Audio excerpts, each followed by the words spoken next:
नमस्कार दोस्तों, आप सभी का मेरे YouTube channel the next step education में स्वागत है। कल हमने चैप्टर स्टार्ट किया था भक्ति एंड सूफी ट्रेडिशन। तो उसके अंदर हमने वैदिक ब्राह्मणिज्म के बारे में देखा था, हेटेरोटेक्स ये जैनिज्म और बुद्धिज़्म के बारे में देखा था। आज अपन शुरू करते हैं पुरानिक हिंदुइज्म। देखो, पुरानिक हिंदुइज्म एग्जिस्टेंस आता है फर्स्ट कॉमन एरा के अराउंड। अब ये पुरानिक जो हिंदुइज्म होता था ये वैदिक ब्राह्मणिज्म से काफ़ी ज़्यादा अलग होता था।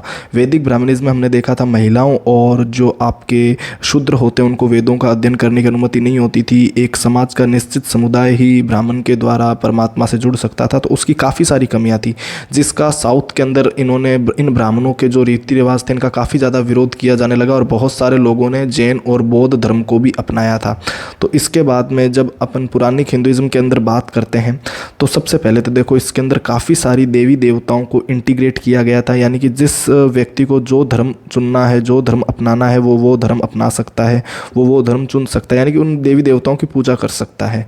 धर्म तो बेसिकली हिंदू ही रहता था। जैसे कि हम बात करते तो पुराणों के अंदर जो लैंग्वेज होती थी, वैदिक में हमने देखा था कि जो ये 4 वेद थे, ऋग्वेद, यजुर्वेद वगैरह, इन वेदों के अंदर जो संस्कृत भाषा होती थी वो काफ़ी ज़्यादा कॉम्प्लेक्स होती थी, जो कि आम लोगों के, आम व्यक्तियों के समझ में नहीं आती थी। जबकि अगर हम पुराणों की बात करते तो पुराणों के अंदर जो भाषाएं दे रखी होती थी वो काफ़ी ज़्यादा सरल होती थी, आसान संस्कृत होती थी, जिसको आम व्यक्ति भी आसानी से पढ़ सकता था।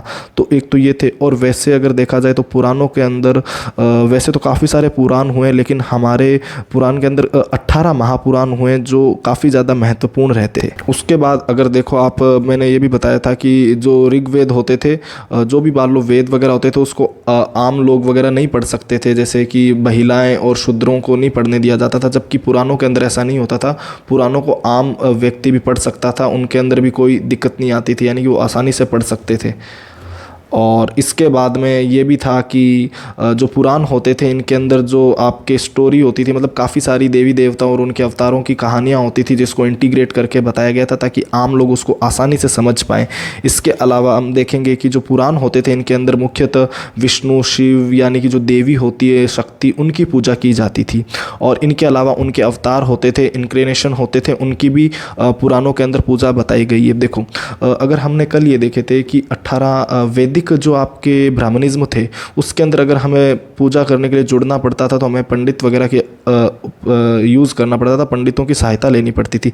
लेकिन यहाँ पर ऐसा सिस्टम नहीं था। 18 महापुराण हुए जो काफ़ी ज़्यादा इंपॉर्टेंट है। अब जैसे कि हम एग्जाम्पल लेते हैं तो इसमें भगवान विष्णु हैं, उनके 10 अवतारों का वर्णन है, जैसे नरसिम्हा, मत्स्य, वक्र, कच्छप्पा, ऐसे करके काफ़ी सारे जो विष्णु के जो 10 अवतार थे उनके बारे में डिटेल के अंदर बताया गया कि भाई उनकी पूजा किस प्रकार से की जा सकती है, किस प्रकार से नहीं की जा सकती।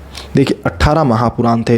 अब वैदिक ब्राह्मणिज्म में हमने देखा था कि वहाँ पर जो हमारी भक्ति करने का जो साधन रहता था उसके अंदर हमको सैक्रिफाइस, बलि, यज्ञ वगैरह इनकी उपयोग करना पड़ता था, और वो भी हम उसको आसानी से नहीं कर सकते थे। उनके लिए भी हमको ब्राह्मणों की ज़रूरत पड़ती थी, क्योंकि उनका ऐसा मानना था कि यदि अगर आपको परमात्मा से जुड़ना है तो आपको ब्राह्मणों की सहायता लेनी पड़ेगी, उन्हीं के माध्यम से जुड़ सकते थे। दूसरा, शूद्र और महिलाएं जैसे परमात्मा से जुड़ ही नहीं सकते थे। क्यों? क्योंकि उनको ऋग जैसे भी मान लो वेद वगैरह उनको नहीं पढ़ने दिया जाता था, उनकी अनुमति भी नहीं होती थी। लेकिन यहाँ पे जो आप पुराण होते थे, पुराणों के अंदर आप काफ़ी सारी देवी देवताओं की पूजा कर सकते थे। आप जिस भी देवी देवताओं को मानते थे उनकी आसानी से पूजा की जा सकती। अब फ़र्क क्या था? देखो, फ़र्क ये था कि यहाँ पर अलग अलग जो देवी देवताएं होती थी उनकी हम पूजा करने का अधिकार होता था, और जैसे कि वहाँ पर हमको बलि देनी पड़ती थी, लेकिन यहाँ पर जो भक्ति करने का जो साधन था, जो मोड था, वो अलग अलग था। अगर किसी को यज्ञ देके अगर ईश्वर से जुड़ना है तो वो यज्ञ भी कर सकता था।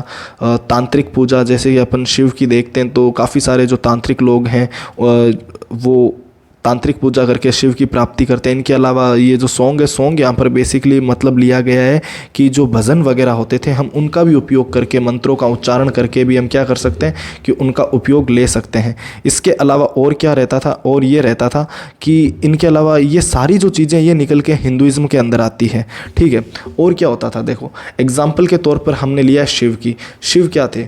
शिव को अगर कोई आम व्यक्ति अगर शिव की पूजा करता था तो वो यज्ञ के द्वारा शिव की प्राप्ति कर सकता था। अगर कोई तांत्रिक पूजा करना चाहता तो वो तांत्रिक विधि का उपयोग करके, भक्तगण और होते थे वो आपके भजन के उपयोग, यानी कि आप इसके अंदर वैदिक ब्राह्मणिज्म के अंदर एक फिक्स रहता था कि अगर आपको ईश्वर की प्राप्ति करनी तो आपको बलि देनी पड़ेगी, यज्ञ देना करना पड़ेगा। लेकिन पुराणों के अंदर ये नहीं था। पुराणों के अंदर आप अलग अलग माध्यम से ईश्वर से जुड़ सकते थे। देखो अब हम बात करते हैं भक्ति की। भक्ति क्या थी? भक्ति बेसिकली क्या होता है कि ये एक प्रकार का पर्सनल डिवोशन था। पर्सनल डिवोशन क्या होता है? पर्सनल डिवोशन का मतलब होता है इसके अंदर हमारा जो मन करे हम उस देवी उस देवता को चुन सकते हैं और उनके हिसाब से हम उन डाइटी का मतलब क्या होता है यहाँ पर? डाइटी का मतलब है ईश्वर या फिर देवी या देवता, है ना। तो उनकी हम अपने हिसाब से हम उनके प्रति समर्पण रह सकते हैं, समर्पित भाव रख सकते हैं, अपनी आस्था पूजा वगैरह सब कुछ कर सकते हैं। देखो इसका कॉन्सेप्ट आता कहाँ से? पुरानिक हिंदुइज्म से। देखो क्या बोलता है ये भक्ति, इसका कॉन्सेप्ट पुरानिक हिंदुइज्म से लिया गया है, जिसमें कोई भी व्यक्ति अपने गॉड भगवान की पूजा खुद ही कर सकता है। यानी कि वैदिक ब्राह्मणिज्म के अंदर हमको ब्राह्मणों की ज़रूरत पड़ती थी, जबकि अगर हम पुरानिज्म की बात करते हैं, पुराणों की बात करते हैं, उसके अंदर जो भक्ति का साधन बताया गया है उसमें हमें किसी भी प्रकार के ब्राह्मण की ज़रूरत नहीं पड़ती। उसके अंदर हम खुद ही उसकी पूजा कर सकते हैं, ठीक है। उसके अलावा आगे क्या बताया गया? वर्शिप, यानी कि हम अपने चुने गए जो देवी देवता उनकी पूजा किस प्रकार से कर सकते हैं। देखो यहाँ पर मुख्यतः अपन 3 देवी देवता है उनकी पूजा करते थे। जैसे विष्णु की हमने पहले भी उनके अवतार देखे थे, मत्स्य वगैरह, नरसिम्हा, और शिव। शक्ति यहाँ पर महिला यानी कि देवी से लिया गया है। शक्ति का यहाँ पर मतलब क्या है? देवी का मतलब है। क्या मतलब है? देवी का। आगे देखो, आगे फॉर्म्स ऑफ वर्शिप, यानी कि हम पूजा किस प्रकार से कर सकते हैं। हर व्यक्ति की पूजा करने की विधि अलग होती थी, उसको भक्ति कहा जाता था।